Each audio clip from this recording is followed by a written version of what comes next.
Hello everyone, स्वागत है आपका रेप्लिका वर्ल्ड में। आज हम लोग पढ़ने वाले हैं Brunner's theory of cognitive development के बारे में।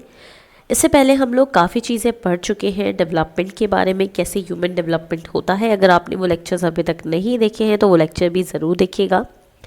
तो हम लोग पढ़ रहे हैं चाइल्डहुड एंड ग्रोइंग अप, जो हमारा पेपर है उसकी सेकेंड यूनिट, जिसमें आज हम लोग ब्रूनर्स थ्योरी पढ़ेंगे। तो चलिए शुरू करते हैं।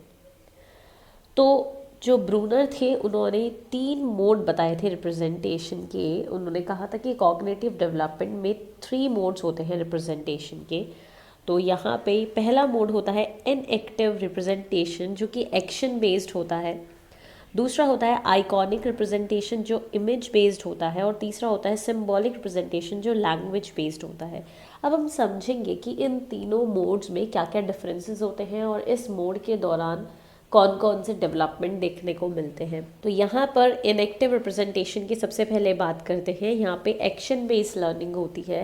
बच्चा जो 0 से लेके 1 ईयर तक होता है, यानी कि जब वो पैदा होता है और पैदा होने के 1 साल तक के बीच में यहाँ पे इस टाइप की लर्निंग होती है। यहाँ पे क्या होता है, बच्चा जो भी कुछ सीखता है या जो भी उसका कॉग्निटिव डेवलपमेंट होता है, कॉग्निटिव डेवलपमेंट का मतलब होता है कि दिमाग से रिलेटेड जो भी उसका विकास होता है वो सब कुछ वो करने से सीखता है। यानी कि उसको ऐसा कोई थिंकिंग स्किल उसके पास इस टाइम पे नहीं होती है। जब वो 1 साल तक का होता है, 0 से लेके 1 ईयर तक का जब वो होता है, तब उसके पास कोई अंदर की थिंकिंग स्किल्स नहीं होती, बल्कि जो भी काम वो करता है, जो भी कुछ थोड़ा बहुत काम वो करता है, उससे वो सीखता है। तो यहाँ पे वो लर्न बाय डूइंग करता है, यानी कि वो करके सीखता है थोड़ा बहुत कुछ। जो भी मतलब जो भी इसके दिमाग में थोड़ा बहुत डेवलप होता है वो करने से होता है।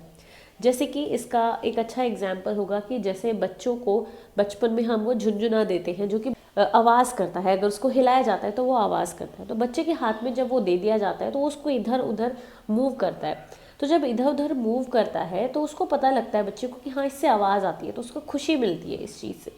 तो फिर जब भी कोई और चीज़ भी अगर हम देंगे उसको, तो क्या होगा, उसके अंदर एक अब मेमोरी बन जाती है कि हाँ, अगर कोई भी चीज़ मेरे हाथ में पकड़ाएगी और अगर मैंने उसको इधर उधर किया तो उससे आवाज़ आएगी। तो अगर आप झुनझुने की जगह आप उसको कुछ और भी देंगे तो वो उसको हिला के दिखेगा, और अगर आवाज़ नहीं आएगी तो वो अपसेट होगा इस बात को लेके कि इसमें आवाज़ क्यों नहीं आ रही है। क्योंकि वो ये चीज़ सीख चुका है अपने करने से कि अगर मैं इसको ऐसे करके मूव करूँगा अपने हाथों से तो इसमें से कुछ साउंड आएगा। तो इस तरीके से बच्चा यहाँ पे करके सीखता है और वो एक मेमोरी बन जाती है उसके अंदर, जिससे कि उसको थोड़ा सा पता लगना शुरू हो जाता है कि अगर मैं हाथ में लेके कोई भी चीज़ इधर उधर करूँगा तो उससे आवाज़ आएगी। इस तरीके का उसे पता लगता है। तो लर्न बाय डूइंग होता है इस स्टेज में। बच्चे के अंदर से कोई थिंकिंग स्किल्स नहीं होती हैं, पर जो भी वो काम करता है उसकी वो मेमोरी बना लेता है। ठीक है, तो इसको इसीलिए एक्शन बेस्ड कहा जाता है इस जो स्टेज होती है। नेक्स्ट जो हमारी स्टेज होती है वो होती है आइकॉनिक और या फिर इमेज बेस्ड, जिसको हम कहते हैं। जब बच्चा 1 साल से लेकर 6 साल के बीच का होता है तब ये वाली स्टेज उसकी होती है। यहाँ पे जो इन्फॉर्मेशन होती है वो इमेजेस की फॉर्म में स्टोर होती है। और इसी दौरान बच्चों का स्कूल में दाखिला होता है। यहाँ पे जब हम कोई नई चीज़ सीख रहे होते हैं, कोई नया सब्जेक्ट सीख रहे होते हैं, तो यहाँ पे उस सब्जेक्ट में काफ़ी डायग्राम्स होते हैं, काफ़ी इलिस्ट्रेशंस होते हैं, और उनकी वजह से हमें आसानी होती है उसको सीखने में। वो इसीलिए इतनी सारी इमेजेस होती हैं वहाँ पे, क्योंकि इमेजेस से ही इस टाइम हम सीख रहे होते हैं। हर चीज़ की हमारे दिमाग में एक इमेज बन जाती है और उसी से हमारी थिंकिंग पावर आती है। ठीक है, उसी से हमारी कॉग्निटिव डेवलपमेंट हो रहा होता है उस टाइम। तो यहाँ पे इमेज बेस्ड लर्निंग हो रही होती है। ठीक है, और यहाँ पे हर चीज़ को हम एक मेंटल इमेज की फॉर्म में स्टोर कर रहे होते हैं। ये वाली जो हमारी स्टेज होती है आइकॉनिक या इमेज बेस्ड में। नेक्स्ट जो स्टेज होती है वो होती है सिंबॉलिक या लैंग्वेज बेस्ड लर्निंग वाली स्टेज। तो सिंबॉलिक रिप्रेजेंटेशन की जो स्टेज होती है वो 7 साल से शुरू होती है और आगे तक चलती है। यहाँ पे जो भी इंफॉर्मेशन हम स्टोर करते हैं वो एक कोड के बीच में, कोड की फॉर्म में या लैंग्वेज की फॉर्म में स्टोर करते हैं।